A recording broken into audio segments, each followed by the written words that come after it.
سلام به همه دوستان، مهدی هستم، ریال استیت بروکر. نورتیورک هستیم، نورتیورک عزیز، ملاسمن اسکوئر، پلازا ایرانیا، تقاطع یانگ و فینچ. به لیستینگ جدید من خوش اومدید. 15 گرین ویو، یونیت 408.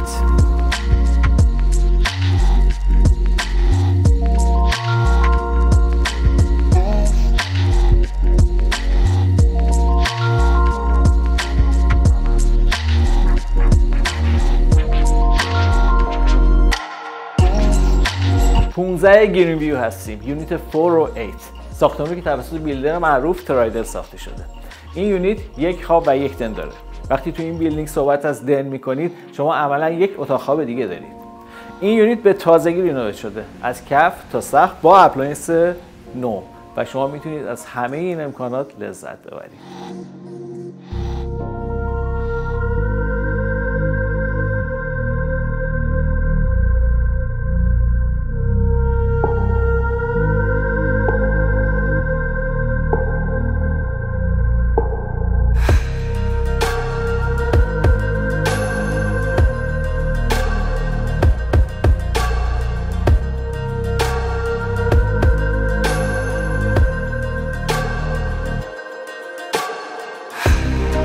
یک اتاق خواب پرنور با یه بالکانی بزرگ و یه واکینگ کلازت، چیزی که همه شما بهش نیاز دارید.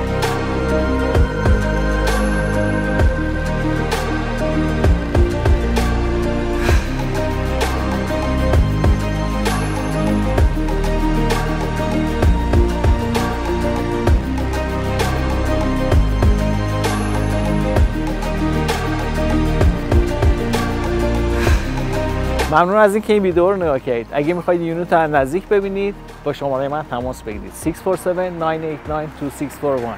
موفق باشید.